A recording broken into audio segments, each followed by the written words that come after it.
not do that again. Hello, everyone.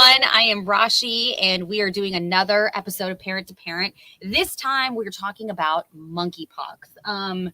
Trying to see what you're seeing here. Oh, that's the strap of my purse. There we go. So there's no distractions. I'm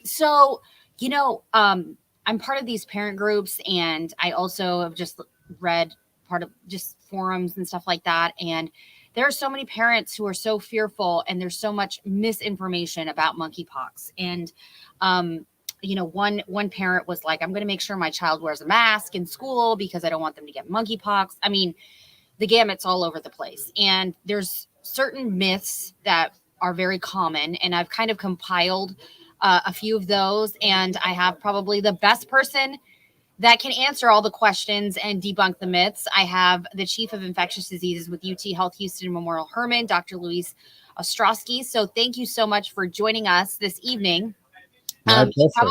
You've probably seen him on our air a lot. He is very, very helpful with, just the pandemic, with any, obviously, disease. And this is one that is not a new disease. It's just now that this is popping up here in not just the U.S., but in Harris County. And I also want to remind folks, I talked to Dr. Ostrowski, I think it was like a month back or something when we were talking about monkeypox, and you said it was just a matter of time. And, you were right. And we are now in the situation we are. So first off, I wanted to ask you, what are the concerns that are coming to you ever since the first child possibly having monkeypox, that report came out here in Harris County? Yeah, so this wasn't completely, unexpected. We knew that eventually, people in the same household as another person with monkeypox could get it. So while, details haven't been released, I would assume that this child or the children we're seeing throughout the United States are household contacts of people that have the disease. So again, at this point, I don't think it's time to be alarmed of widespread monkeypox in the community, monkeypox in the schools or at work or going to a store, etc. But now's the time to act with the people where we're seeing transmission of the disease. So a child getting monkeypox, how does that happen, or how could that happen? Again, the most likely scenario currently is a child that lives in the same house as somebody with active disease. We don't have any evidence of community transmission or child-to-child transmission or daycare issues, etc. I would really bet that this is household contacts at this point. Okay. I was going to also ask you about the vaccines. So there's two vaccines out there. Can you tell me the difference between the two and who is eligible to get them? And I also, Yeah, so the older vaccine is a vaccine that was created for smallpox specifically. And it's a vaccine that's a live vaccine. It needs to create a little infection to create immunity, basically. And it's a vaccine that cannot be given to people who are immunocompromised or who are around people who are immunocompromised. And it's a vaccine that has side effects. Again, heart issues are what pops up. So more recently, they created this new vaccine called Genius, and this vaccine covers both smallpox and monkeypox, and it is not a live vaccine, and it's pretty safe. And right now, we're recommending people get the vaccine in a priority list. First priorities are people who had a contact with somebody with monkeypox, again, household contact, or maybe you were informed that you had sex with somebody with monkeypox, or a healthcare worker who took care of somebody with monkeypox. And we give that vaccine within the first 4 days, and there's a chance that it'll completely prevent the disease. If you give it up to 14 days, you'll get the disease, but it's going to be much milder. So there's a 14-day window to get the vaccine. Second priority of people are going to be people at high risk of the disease. And again, primarily at this time, it's the community of men who have sex with men, particularly men who have a lot of anonymous sex, frequent sex. So we're prioritizing people that have history of STDs or history of HIV or multiple sex contacts in the past 14 days. So those are the two priorities of people that are getting it currently. What about the side effects of getting this vaccine? This vaccine is fairly mild. Again, most people get pain at the site of injection, a small febrile illness, but we are watching again for heart issues related to these vaccines. Okay. And I just want to bring this up, some of the symptoms, because obviously we've seen the awful rashes that you might have. But this is from the CDC showing that it could be fever, chills, swollen lymph nodes, exhaustion, muscle aches and backache, headache, respiratory problems. Um, Also, flu like symptoms before the rash. Some people get the rash first, and others just experience the rash. Dr. Ostrowski, what have you kind of seen the most common thing to be that you've encountered? So we've been seeing two patterns. The first one is people who are presenting to primary care or maybe an STD clinic or the emergency room complaining of genital lesions or sort of rectal lesions as well. And they complain of a lot of pain, a lot of, sort of uncomfortable. And most people think they have another STD like syphilis or gonorrhea, and a few days later they start getting the classic lesions all over the body. So again, first presentation is that of genital lesions followed by the lesions all over the body. We're occasionally seeing people that are presenting with the fevers and malaise and just not feeling well, and people think they have a flu or maybe COVID. They get tested for COVID, and then a couple of days later they come up with the classic lesions that we all been seeing on TV. These are little pustules. Those are little sort of like blisters that are filled with pus, and then they start drying in the middle like a little donut. So those would be the typical lesions that we're seeing. But again, not everybody's presenting with the typical presentation. Okay. Paul Purdy says they are all myths. Y'all quit drinking the Kool-Aid. Well, with your comment, let's go to some of those myths that we are seeing. So, this is one of them. Monkeypox was created in a lab. Now, obviously, I've also done a story on this. The origin of it. It was transmission through monkeys. But if you want to talk more about that and the origin and why it's not created in a lab, that would be great. Yeah, so we've known about monkeypox since 1958. It was discovered in small mammals, primarily in Africa. And actually, the first cases weren't even in monkeys, they were in rodents. And then monkeys got infected, and that's when we started to study it. We've known again about this disease being transmitted to humans at least since the 1970s, with small clusters of people that are in contact with animals get it and then start a little bit of transmission in their village or in their little city. Every so often, we've had a cluster of cases outside of Africa, but never like this. This time was very efficient in transmission through, again, networks of men who have sex with men, anonymous sex, parties, etc. It's a new world where we can be anywhere in the world within 24 hours, and this really shows us how fast infectious diseases can spread from country to country, from continent to continent. So, yeah, this was not created in a lab. It's a disease that occurs in animals that we've known since the 1950s. And you don't know which animals have this. I was reading because, Mhm. well, yeah, it might have been, like you were saying, rodents and then monkeys, but other animals could be carrying this and you don't know about it. And so that's kind of a hard thing to pinpoint. I was going to now show this one. You can get monkeypox from the COVID-19 vaccine.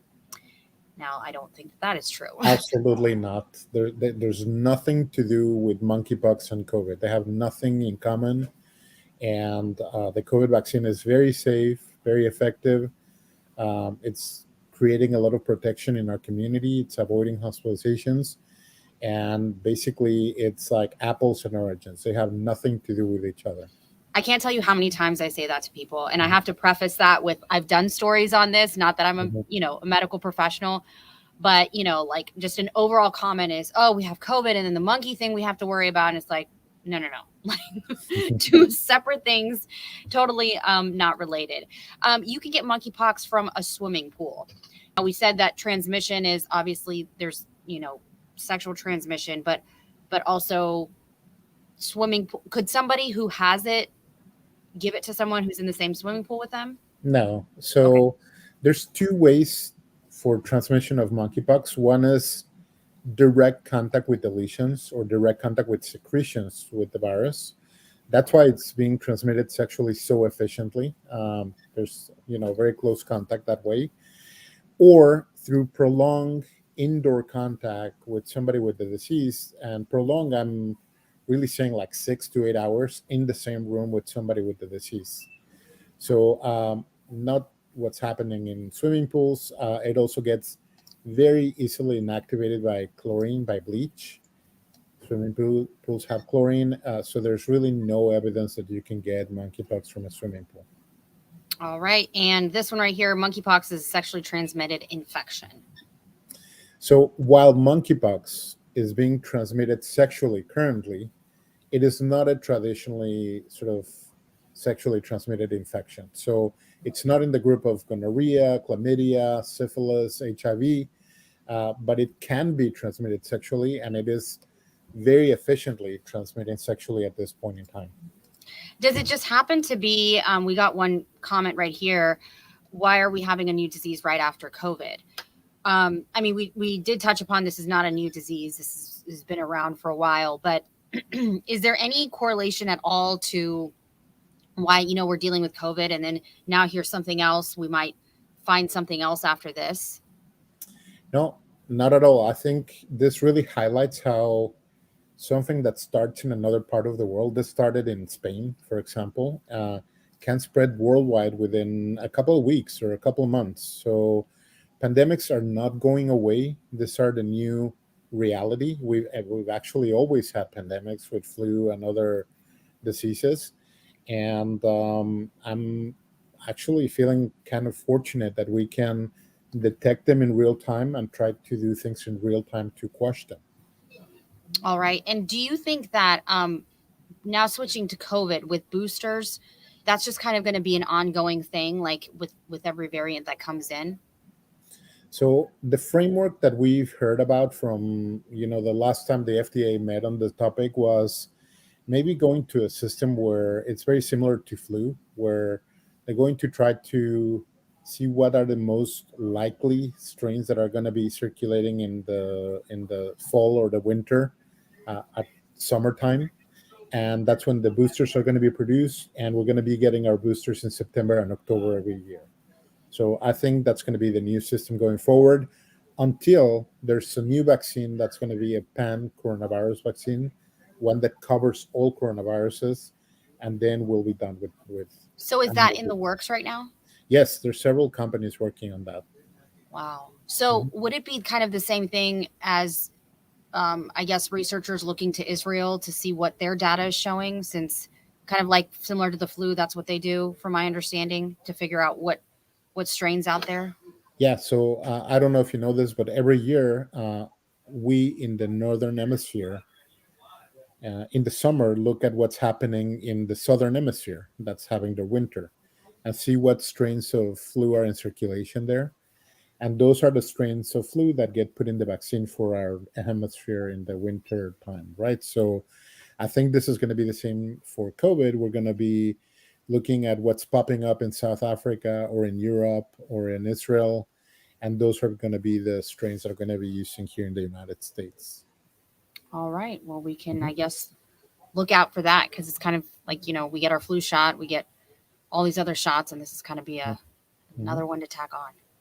All right. Well, is there anything else you wanted to add in terms of monkeypox and anything else out there? I just know that there's a lot of parents concerned, and rightfully so, just because we've kind of gone through a traumatic time with COVID. But I think that and this has been reported a lot. There's just Mhm. so much misinformation out there. So, one person says one thing and it just kind of spirals out of control. So, um, is there anything else you would like to add? No, really, at this point, monkeypox is relatively confined in a population, a group of people that have, men who have sex with men, Mm-hmm. anonymous sex. This kind of way of transmission is the primary way of transmission currently. So the best way not to get monkeypox is not to participate in these activities, to get vaccinated if you're in that risk group. And there's no cause of alarm right now for the general community. We don't have transmission in schools, we don't have transmission at the workplace, public transportation. It's just not out there in the community that way. But we need to watch it and we need to act, because if we don't vaccinate, if we don't contain it within the relatively small population it is transmitting right now, we could be in a month or two in a situation where it is transmitting in the community. So now's the time to act. Harris County is advocating for more vaccines. People who are eligible for a vaccine are strongly encouraged to get a vaccine, and that way we'll get out of the situation and then the next outbreak, the next pandemic. Yeah. Mhm. I was going to ask you, so is it more of a preventative thing, or like, you take the COVID vaccine obviously before you have Mhm. possibly COVID, or is this like, because I heard you say, well, like the CDC recommending within, I guess, 4 days of you getting Yeah. monkeypox. So is this like a before thing or after, or both? So you can use it the two ways. You can use it before you even get in contact with somebody with monkeypox and get it prophylactically. We call that pre-exposure vaccination, Okay. where you're going to be vaccinated, and even if you're exposed to it, you'll never get it. Okay. And that's the population we're strongly encouraged to get vaccinated right now are men who have sex with men and men who have anonymous sex. And there's another use for the vaccine, which is after you've been exposed to somebody with confirmed monkeypox or suspected, you have a small window of time where you can get vaccinated and avoid getting the monkeypox or get a milder case, right? So that's what we call post-exposure vaccination. Are there a lot of vaccines like that? Because I know, like, I mean, if you get the flu, you don't get the flu vaccine, right? Mhm. You're supposed to get it ahead of time. Yeah, for example, rabies, right? When you have contact with an animal with rabies, you'll get the vaccine right away to try Mm-hmm. to avoid getting it, right? So there's pre-exposure and post-exposure vaccination. Got it. And one last Mhm. question, with universities, I know they're being guided to monitor as well because of dorm rooms, and you have those communal bathrooms and all of that. For Mhm. all the parents out there who have children, students that are in university using maybe communal bathrooms, dorm rooms, what do you recommend them to do, and what do you recommend universities to do? Again, I think a lot of education right now on the ways of transmission is going to go a long way. Obviously, if somebody's sick, they need to be isolated. And other than that, it's just good general hygiene. It's washing your hands and being clean and not sharing utensils or toothbrushes with your roommate, etc. Again, colleges are a challenging infection control environment. There's a lot of people together, and they tend to have flu outbreaks and COVID outbreaks, etc. So I do know that a lot of universities are doing very intentional planning for monkeypox at this point in time. All right. Well, Dr. Ostrowski, I really appreciate your time. Always very informative. And I hope we talk soon about something else that Yeah, pops no, up. no more pandemics. I know, no Mhm, more pandemic. We're over it. mhm. All right. We appreciate that. Well, and thank you all for joining us this edition's Parent to Parent. I hope that was very informative. I know a lot of people had some questions, so hopefully they were answered. And we will talk again next week, next Thursday, same time, same place, for another edition of Parent to Parent. Thank you.